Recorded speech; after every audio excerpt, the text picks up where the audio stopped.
Astaghfirullah. Bismillahirrahmanirrahim. Assalamualaikum warahmatullahi wabarakatuh.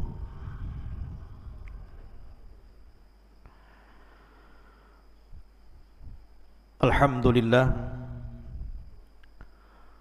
Alhamdulillahilladzi kafana wa hadana wa ja'alana minal muslimin.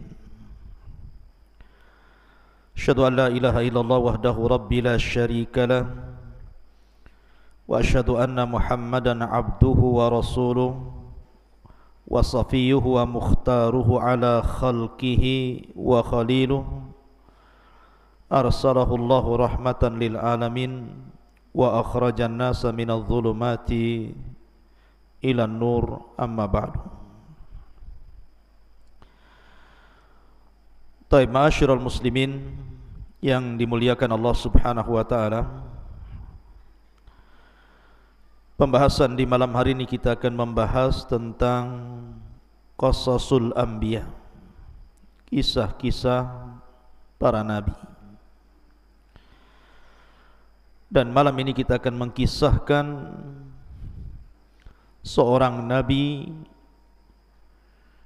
yang dikenal namanya dalam Al-Quranul Karim, bahkan dijadikan nama satu surat, surah Yunus. Maka nabi ini namanya Yunus ibn Matta.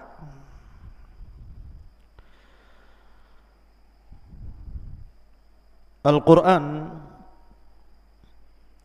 menyebutkan di 4 tempat tentang kisah Nabi Yunus ini. Sebelum saya jelaskan dan saya bacakan ayat-ayatnya serta hadis-hadis Rasul yang bercerita tentang kisah Yunus ini, sedikit biografi Nabi Yunus alaihi salatu wassalam. Tolong antum catat biar hafal. Yunus ibn Matta adalah di Quran disebutkan dalam beberapa nama. Terkadang disebut Yunus, terkadang disebut Sahibul Hud, terkadang disebut Dhu atau Dhanuni. Itulah sebutan Al-Quran. Yunus, Sahibul Hud, ataupun Dhannuni atau Dhinnun. Adapun orang tua beliau Yunus ibn Matta. Matta ini siapa? Ada yang mengatakan Matta itu artinya ibunya. Jadi Yunus itu dinasabkan kepada ibunya, sama dengan Isa. Dinasabkan kepada ibunya Isa ibnu Maryam. Maka Yunus pun sama, Matta itu artinya ibunya, Yunus ibn Matta. Akan tetapi yang sahih bahwa Matta itu bukan ibunda Yunus, tetapi ayahandanya. Jadi Matta itu ayahanda daripada Nabi Yunus. Jadi Yunus ibn Matta. Dan Nabi Yunus alaihi salatu wassalam kalau dirunut nasabnya, maka masih sampai kepada Nabiullah Ya'qub alaihi salatu wassalam. Dan Nabi Ya'qub adalah nabi dari nabi-nabi Bani Israel. Karena Ya'qub sendiri adalah Israel. Berarti Yunus satu di antara sekian nabi dari nabi-nabi Bani Israel. Ada yang mengatakan bahwa Yunus ini putra daripada Binyamin. Siapa Binyamin? Saudara daripada Nabi Yusuf. Karena Ya'qub alaihi salatu wassalam memiliki 12 putra dari 4 wanita. Lah yang satu ibu dan satu ayah adalah Yusuf dan Binyamin. Lah salah satu putra Binyamin ini banyaklah, salah satunya adalah Nabi Yunus alaihi salatu wassalam. Jadi Yunus putra bin Yamin. Artinya nasabnya sampai kepada Ya'qub alaihi salatu wassalam. Dan Al-Quran menyebutnya di 4 tempat. Dan Nabi Yunus alaihi salatu wassalam diutus ke sebuah desa yang disebut dengan Nainawa. Desanya disebut Nainawa di daerah Musil di negara Irak. Jadi Yunus diutus ke Irak di sebuah daerah namanya Musil, tempat diutusnya disebut Nainawa. Itulah daerah tempat dakwahnya Yunus alaihi salatu wassalam. Dan Nabi Yunus alaihi salatu wassalam diutus kepada umat yang cukup banyak. Al-Quran menyebutnya mi'atu alfin au yazidun, 100.000 manusia atau mungkin lebih daripada 100.000. Ada yang mengatakan 130.000 manusia, ada yang mengatakan 140.000 manusia. Artinya umat yang cukup banyak. Yunus alaihi salatu wassalam diutus kepada umat sebanyak itu di Nainawa, di Musil, Irak. Ma'asyiral muslimin yang dimuliakan Allah Subhanahu wa taala. Bicara tentang Nabi Yunus alaihi salatu wassalam, ada beberapa hadis Nabi sallallahu alaihi wasallam yang bercerita tentang Yunus. Saya sebutkan 3 hadis dulu, baru kita cerita ayat. Hadis yang pertama, kisah Nabi sallallahu alaihi wasallam di Taif dengan seorang Nasrani namanya Addas. Jadi ketika Nabi sallallahu alaihi wasallam meninggal dalam tahun yang sama pamannya Abu Talib dan juga Khadijah, maka tahun itu disebut Amul Hazni, tahun kesedihan. Akhirnya Nabi SAW kemudian ke Taif dalam rangka berdakwah, mencari areal baru karena tidak mungkin berdakwah di Mekah lagi. Terlampau sulit bagi Rasul untuk mendakwahkan tauhid di Mekah, tantangannya terlalu berat. Makanya Nabi SAW berangkat ke Taif. Rupanya penduduk Taif ini bukan malah menerima dakwah Nabi SAW, justru sikap mereka kurang lebih dengan penduduk Mekah, memusuhi Nabi SAW. Sampai akhirnya Rasul dilempari batu dan Nabi SAW harus lari 1 mil sehingga di perbatasan Taif dan Mekah, di sebuah kebun milik Mughirah. Disitulah Nabi SAW kemudian berjumpa dengan pemilik kebun namanya Utbah dan Syaibah, dan juga satu budaknya namanya Addas. Lah Addas ini orang Nasrani. Jadi ketika Utbah dan Utaibah melihat Nabi SAW dan Zaid ibn Haritha, maka kasihanlah Utbah dan Syaibah ini, kemudian memberikan makanan kepada Addas untuk dihantarkan kepada Nabi SAW, karena Rasul kelelahan ketika itu. Maka diantarkanlah oleh Addas ini makanan dari Utbah dan Syaibah ini. Ketika Nabi SAW hendak makan, Nabi SAW membaca Bismillah. Addas ini heran, kok ada orang yang mengucapkan kalimat Bismillah? Karena Addas ini bukan orang musyrik, dia Nasrani masalahnya, dan Nasrani ahli kitab.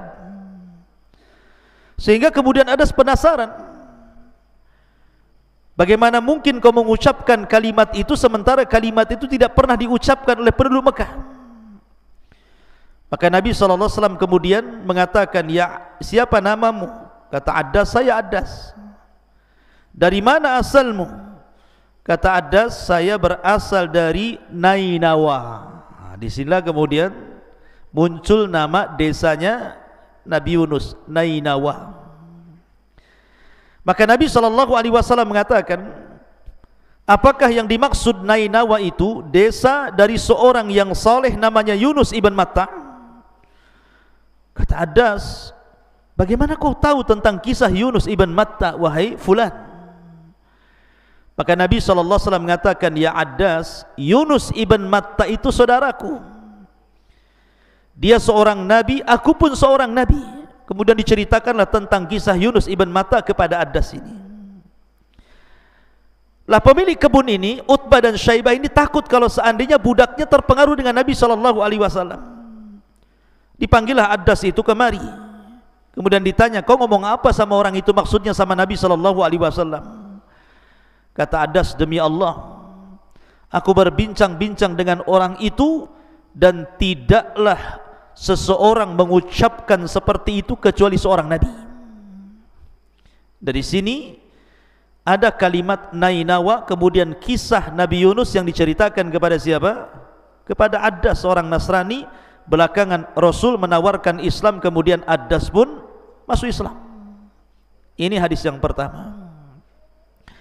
Hadis yang kedua, kisah tentang perselisihan Utsman ibn Affan radhiyallahu an dan Sa'ad ibn Abi Waqqas. Jadi suatu ketika Utsman itu sedang duduk di masjid. Utsman itu sedang duduk di masjid. Sa'ad bin Abi Waqqas datang dari pintu. Assalamualaikum, kata Sa'ad bin Abi Waqqas. Tapi Utsman tidak menjawab. Assalamualaikum. Utsman tidak menjawab sampai 3 kali. Marah Sa'ad bin Abi Waqqas ini. Akhirnya Sa'ad bin Abi Waqqas ini datang menemui Umar ibn Khattab radhiyallahu anhu dan mengatakan, ya Umar, aku tadi berjumpa dengan Utsman di masjid, aku pun mengucapkan salam, tapi dia tidak mau menjawab salamku. Maka Umar radhiyallahu anhu kemudian memanggil siapa? Memanggil Utsman. Datangkan Utsman kepadaku. Akhirnya kemudian Umar bin Khattab radhiyallahu anhu bertanya kepada Utsman bin Affan radhiyallahu anhu, mengatakan, ya Utsman, tadi Sa'ad bin Abi Waqqas menemui dirimu, kemudian mengucapkan salam, kok tak jawab salamnya. Kata Utsman, aku tidak dengar salamnya kok. Kata Sa'ad bin Abi Waqqas, sungguh aku mengucapkan salam. Kata Utsman, tidak. Sampai 3 kali. Akhirnya kemudian barulah Utsman mengatakan, ya tadi memang aku melihat Sa'ad, dia mendekatiku di masjid, tetapi aku tidak tahu kalau dia mengucapkan salam, karena aku ketika itu melamun, termenung akan hadis Nabi SAW yang terpenggal, terputus, dan aku tidak tahu lanjutannya, di mana Nabi SAW bersabda, da'watun walladhi nafsi biyadih ma du'iya biha mu'minun illa farrajallahu alaihi.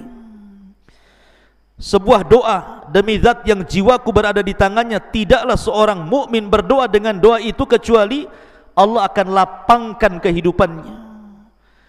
Ketika Nabi SAW hendak menyebutkan doa itu, tiba-tiba datang Arab Badui mengganggu Nabi SAW dengan pertanyaan-pertanyaan. Akhirnya Rasul pun lupa tentang doa itu dan aku tidak tahu penjelasannya. Maka Umar pun mengatakan, oh iya, aku juga sama itu. Maka Sa'ad bin Abi Waqqas mengatakan, sungguh aku hadir di majelis itu dan aku tahu doa itu. Kemudian Umar dan juga Utsman bertanya kepada Sa'ad, doa apa itu? Maka Sa'ad bin Abi Waqqas kemudian membacakan doa Dhannun. Siapa? Doanya Nabi Yunus alaihi salatu wassalam, la ilaha illa anta subhanaka inni kuntu minadh zalimin. Ini pun ada kaitan dengan kisah Nabi Yunus, karena salah satu doa ketika Yunus berada di 3 kegelapan di dalam perut ikan itu adalah doa la ilaha illa anta subhanaka inni kuntu minadh zalimin. Kemudian hadis yang ketiga, perkataan Nabi SAW, la tufaddiluni ala Yunus ibn Matta, jangan kau lebihkan diriku di atas Yunus ibn Matta. Para ulama mengatakan hadis ini gharib, tetapi yang sahih adalah la yaqulanna ahadukum inni khairun min Yunus ibn Matta, janganlah salah seorang di antara kalian mengatakan sesungguhnya aku lebih baik daripada Yunus ibn Matta. Kata-kata ini ikhwan bukan berarti kemudian Yunus lebih baik dibandingkan Rasul, tidak. Ada yang mengatakan bahwa Rasul mengatakan seperti ini karena Rasul belum tahu bahwa dia adalah afdalul anbiya, Nabi yang paling afdol, sehingga Rasul mengatakan seperti ini. Ataupun para ulama mengatakan perkataan seperti ini menunjukkan tawaduknya Nabi sallallahu alaihi wasallam. Ini di antara 3 hadis yang ada hubung kait dengan cerita Nabi Yunus. Baik, kita akan masuk ke cerita inti. Tolong jangan ributnya, jangan ngobrol. Kalau ngobrol tidur saja. Pertama kita akan bahas surah Yunus ayat 98. Allah Subhanahu wa taala berfirman, "Falaula kanat qaryatun amanat fanafa'aha imanuha illa qauma Yunus lamma amanu kashafna anhum adzabal hizyi fil hayatid dunya wa matta'nahum ilahin." Dan mengapa tidak ada penduduk sebuah kota yang beriman, lalu imannya itu bermanfaat kepada mereka selain kaumnya Yunus? Tatkala mereka kaum Yunus itu beriman, kami hilangkan dari mereka azab yang menghinakan dalam kehidupan dunia, dan kami beri kesenangan kepada mereka sampai kepada waktu yang ditentukan. Ma'asyiral muslimin yang dimuliakan Allah Azza wa Jalla, Nabi Yunus ini diutus kepada Nainawa di Musil, Irak sana. Sebagaimana para nabi yang lain, ikhwan, setiap dakwah para nabi itu mengajak manusia ke dalam tauhid. Walaqad ba'atsna fi kulli ummatir rasulan an ibudullaha wajtanibu taghut. Itu tugas para nabi, menyembah Allah dan menjauhi sesembahan selain daripada Allah Azza wa Jalla. Tetapi sunnatul dakwah di mana-mana antum akan merasakan nanti ketika antum berdakwah di luar. Ketika antum mulai berdakwah, mendakwahkan tauhid, pasti sunnatul dakwah ada yang menerima, ada yang menolak. Itu sudah sunnatul dakwah. Ada yang kemudian setuju dengan dakwah antum, ada juga yang menolak dakwah antum. Bahkan mungkin ada yang mencela dakwah antum.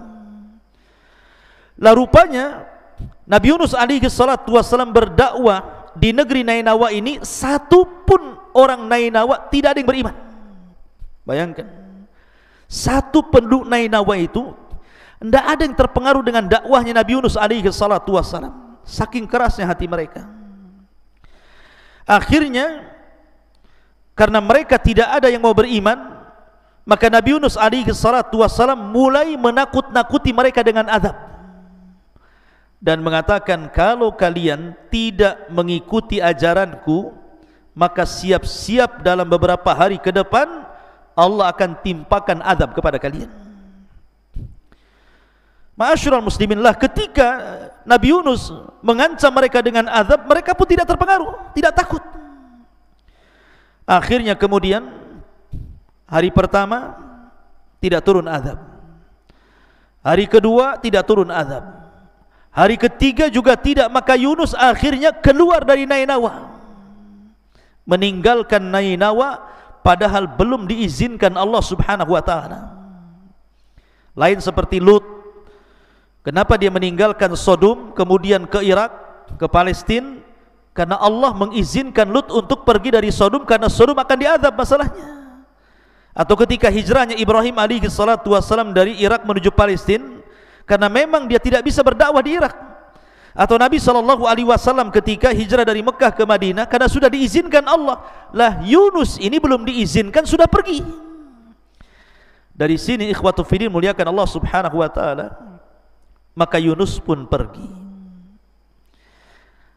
Diceritakan dalam ayat yang kedua surat As-Saffat. Surat As-Saffat ayat 139 sampai 148. Allah mengatakan, wa inna Yunusa laminal mursalin idh abaqa ilal fulkil mashhun fasahama fakana minal mudhadin faltaqamahul hutu wa huwa mulim falawla annahu kana minal musabbihin la labitha fi batnihi ila yaumi yub'atsun fanabadnahu bil ara wa huwa sakim wa ambatna alaihi syajaratan min yaqtin wa arsalnahu ila mi'ati alfin aw yazidun fa amanu famatta'nahum ilahin. Sesungguhnya Yunus benar-benar seorang Rasul. Ketika dia lari dari kewajibannya kepada kapal yang dipenuhi muatan, kemudian dia ikut diundi, ternyata dia termasuk orang-orang yang kalah dalam undian, maka dia ditelan oleh ikan besar dalam keadaan tercela. Dia termasuk orang-orang yang banyak berzikir kepada Allah. Kalaulah dia tidak termasuk orang-orang yang banyak berzikir kepada Allah, niscaya dia akan tetap tinggal di perut ikan sampai hari kebangkitan. Kemudian kami lemparkan dia ke daratan tandus dan dalam keadaan sakit. Kemudian untuk dia kami tumbuhkan sebatang pohon labu dan kami utus dia kepada 100.000 atau lebih, sehingga mereka beriman karena kami anugerahkan kenikmatan hidup kepada mereka hingga waktu yang ditentukan. Jadi ketika Nabi Yunus alaihi salatu wasallam meninggalkan kaumnya, lah kaumnya ini udah ketakutan tuh, karena Nabi mereka sudah meninggalkan mereka. Karena ketakutan kaumnya itulah akhirnya mereka bertobat tanpa sepengetahuan Yunus alaihi salatu wassalam. Mereka bertobat, semua bertobat, satu kampung Nainawa itu. Dan Yunus tidak tahu mereka sudah tobat. Dan ingat ikhwatu fiddin, muliakan Allah azza wa jalla, iman itu terbagi dua. Iman itu terbagi dua. Ada yang sifatnya idtirari, ada yang sifatnya ikhtiari. Antum harus paham nih. Iman itu ada dua, ada yang bersifat idtirar, terpaksa, dan ada yang sifatnya ikhtiar karena kehendak dia. Kalau seseorang beriman karena terpaksa, maka tobatnya tidak akan diterima dan dia pantas untuk diazab oleh Allah Subhanahu wa taala. Makanya Allah Subhanahu wa taala berfirman, "Falamma ra'au ba'sana qalu amanna billah wahdahu wa kafarna bima kunna bihi musyrikin falam yaku yanfa'uhum imanuhum lamma ra'au ba'sana sunnatallahi allati qad khalat min ibadihi khasira hunalikal kafirun." Maka tatkala mereka melihat azab Allah Subhanahu wa taala hendak menimpa mereka, mereka mengatakan apa? Kami beriman kepada Allah saja dan kami kufur terhadap apa yang kami sekutukan. Tapi lihat jawaban Allah, falam yaku yanfa'uhum imanuhum. Iman mereka enggak guna, enggak manfaat. Kenapa? Karena tobatnya terpaksa. Tobatnya terpaksa masalahnya. Jadi azab sudah ada di kepala mereka, baru mereka mengatakan saya beriman, enggak guna imannya. Tetap saja Allah kirimkan azab kepada mereka. Itu namanya iman idtirar namanya. Kemudian yang kedua ada iman ikhtiari seperti kaumnya Yunus. Ini namanya iman ikhtiari. Ketika Nabi Yunus meninggalkan mereka, maka kemudian mereka pun menyesal. Kenapa mereka tidak beriman saat Yunus masih ada? Ketika Yunus mengancam mereka dengan azab Allah Subhanahu wa taala, maka betul-betul mereka menyesal. Akhirnya kemudian dengan kehendak mereka, mereka ingin tobat kepada Allah Azza wa Jalla. Bentuk bahwa iman mereka ikhtiar, karena ketika mereka tobat, jadi ketika azab itu sudah berada di kepala mereka, maka kaumnya Yunus ini memisahkan binatang. Jadi yang ibunya di sana, anaknya di sini. Jadi ibu unta di sana, anak untanya di sini. Ibu kambing di sana, anak kambingnya di sini. Sapi bapaknya di sana, anak sapinya di sini. Dipisahkan, berhadap-hadapan di pagar. Ya. Kemudian semua orang menangis, laki-laki, perempuan, anak kecil, orang dewasa, wanita, orang tua, semua menangis. Kemudian anak binatang ini karena dijauhkan dari induknya berteriak-teriak sehingga ramai gitu kan. Akhirnya ketika kemudian tangisan di mana-mana dari anak kecil, orang remaja, dewasa, orang tua, laki-laki, perempuan, binatang pun sampai berteriak-teriak, akhirnya azab itu dihilangkan. Kenapa? Karena iman mereka ikhtiar, karena kehendak mereka. Bentuk bahwa ini ikhtiar, mereka memisahkan anak-anak binatang itu. Maka iman mereka diterima dan tidak jadi turun azab. Lah Nabi Yunus tidak tahu. Nabi Yunus sudah berada di atas perahu. Lah di atas perahu itu sudah banyak penumpang. Dan sebagian mereka mengenali Yunus alaihi salatu wasalam orang mulia, maka mereka senang bahwa Yunus berada di kapalnya. Berangkatlah kapal ini, ikhwan. Tiba-tiba di tengah lautan datang ombak yang sangat besar, mengombang-ambing kapal, dan tiba-tiba kapal itu berhenti tanpa sebab. Coba antum merasakan, kalau antum naik kapal ke pulau, tiba-tiba berhenti mendadak di tengah lautan, kira-kira perasaan antum seperti apa? Pasti dug gitu ya. Pasti kita ini debar-debar nih, jangan-jangan gitu ya. Lah, penumpang ini semua khawatir, karena ketika itu hanya ada dua kemungkinan. Kemungkinan pertama, kapal itu tenggelam sehingga semua penumpangnya mati. Kemungkinan kedua, harus dikurangi beban kapalnya dengan cara apa? Dengan cara melempar semua barang-barang yang ada di kapal itu. Maka semua barang-barang dilemparnya ke lautan, tapi masih jomplang juga kapal itu. Rupanya harus ada orang-orang yang dibuang dari kapal itu. Akhirnya kemudian sebagian mereka saling runding, bagaimana ini? Setelah sepakat semuanya, akhirnya dibuatlah qur'ah. Qur'ah itu semacam undian. Siapa yang terkena koclok, berarti dia harus melemparkan dirinya ke lautan. Akhirnya satu persatu, siapa ini? Ridho, nyemplung. Keluar lagi, Nopal, nyemplung gitu ya. Pokoknya satu persatu yang kena undian itu harus keluar dari kapal itu. Dan yang terakhir rupanya Nabiullah Yunus alaihi salatu wassalam ada dalam undian itu. Ketika Nabi Yunus alaihi salatu wassalam keluar namanya, orang sudah tahu kan Yunus ini orang saleh, seorang nabi, mereka paham. Maka mereka mengatakan, oh jangan, kalau ini orang saleh, kalau bisa kocok lagi lah, kan begitu. Akhirnya kemudian diundi lagi, Yunus lagi. Maka Yunus sudah perasan bahwa ini kesalahan dirinya. Bukan karena ilatnya, bukan karena lautan, bukan karena angin, tetapi karena dia yang salah, meninggalkan kaum tanpa izin Allah subhanahu wa ta'ala. Akhirnya Yunus pun kemudian melemparkan diri ke lautan. Lah kemudian surat yang ketiga, Allah subhanahu wa ta'ala berfirman dalam surah Al-Anbiya, lanjutan kisahnya dari 87 sampai 88. Perhatikan. Wa dhannuni idh dhahaba mughadiban fadhanna an lan naqdira alaihi fanada fi dhulumati an la ilaha illa anta subhanaka inni kuntu minadh dhalimin fastajabna lahu wa najjaynahu minal ghammi wa kadzalika nunjil mu'minin.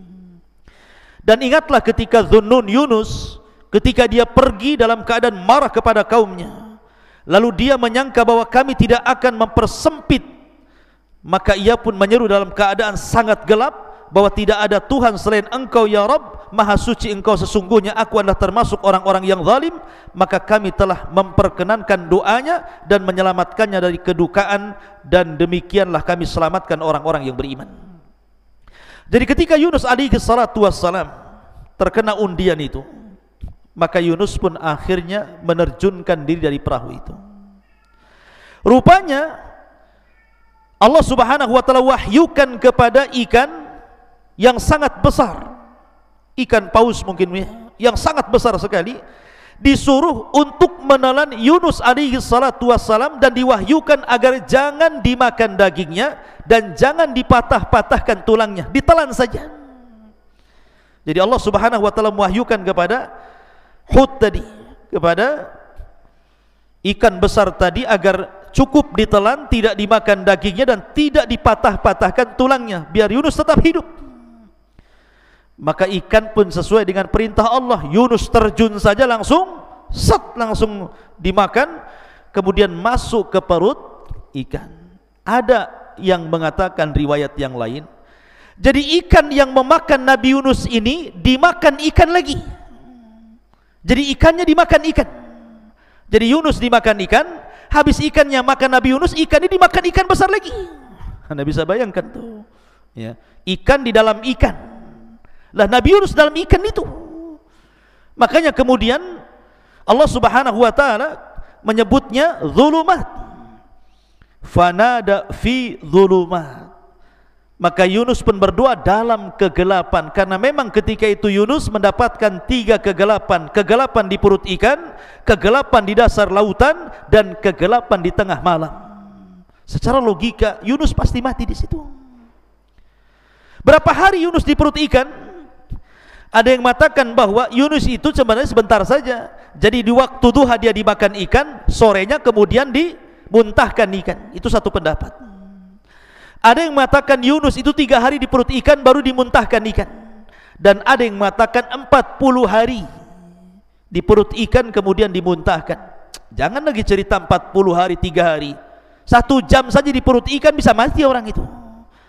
Kalau bukan karena Allah Subhanahu wa ta'ala, tentu Yunus akan meninggal dunia. Lah ketika ikan ini masuk ke dasar lautan, Yunus ini sedang antara sadar dan tidak.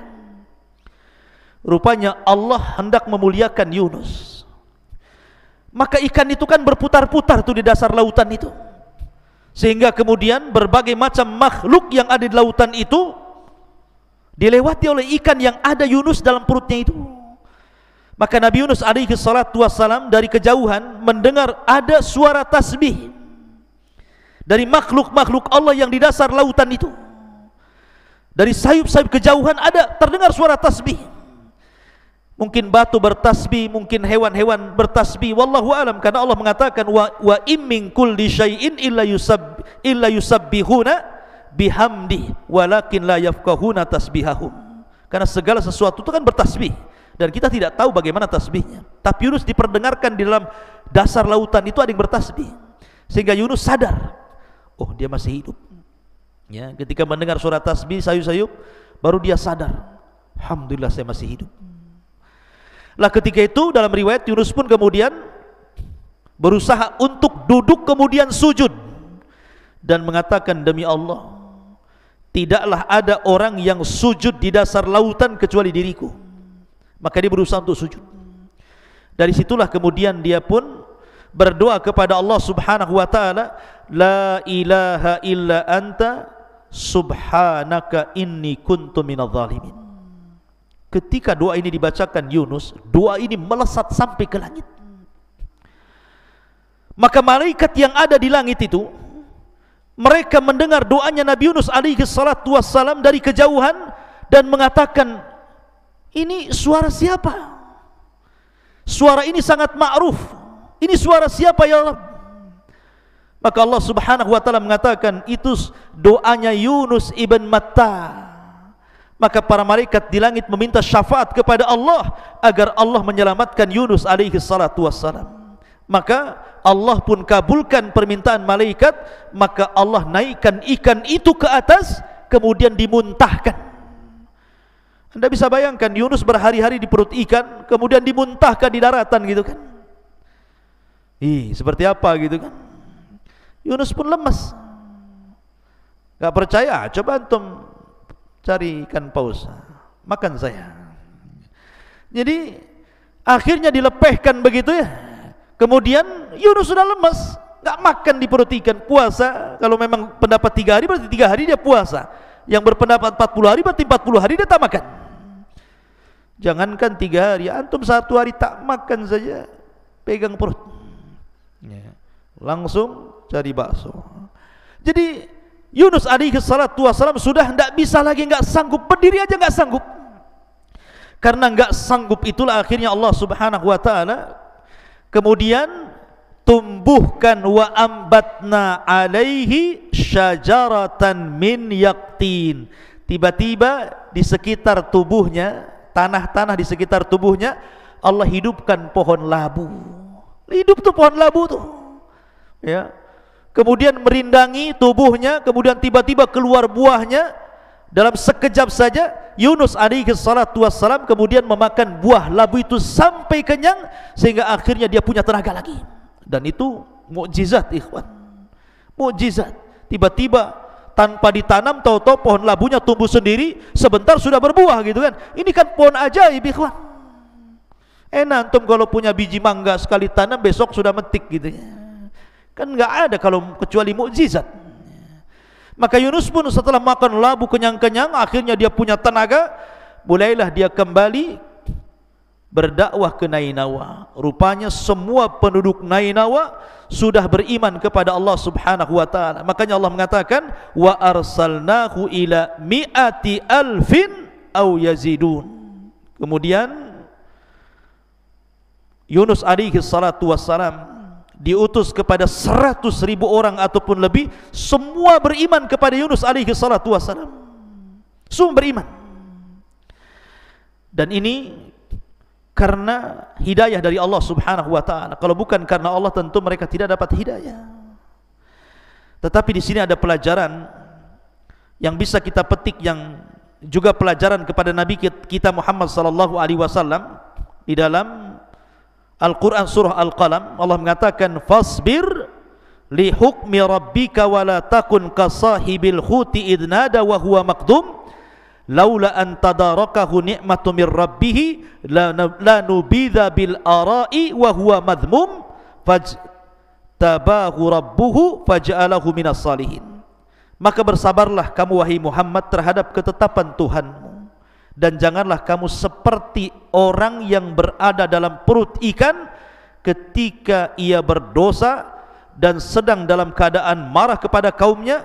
Kalau sekiranya ia tidak segera mendapatkan nikmat dari Tuhannya, benar-benar dia dicampakkan ke tanah tandus dalam keadaan tercela. Artinya bahwa Nabi SAW disuruh untuk sabar. Jangan seperti Yunus, belum disuruh pergi dari kaumnya malah pergi. Maka dari sini ada pelajaran besar bahwa dalam berdakwah itu perlu kesabaran. Tetapi setelah Nabi Yunus alaihi salatu wasallam meninggal dunia, lambat laun kaum Nainawa kemudian kembali menyekutukan Allah sedikit demi sedikit. Subhanallah, sudah diberikan nikmat tauhid, setelah meninggal nabinya, tiba-tiba sedikit demi sedikit kemudian mereka kufur kembali. Nah, dari situlah diutus nabi-nabi yang lainnya. Siapa nabi setelah Nabi Yunus alaihi salatu wasalam? Nanti kita akan kisahkan dan kesempatan. Subhanakallah bihamdika asyhadu an la ilaha illa anta astaghfiruka wa atubu ilaik. Allahu ta'ala alam. Assalamualaikum warahmatullahi wabarakatuh.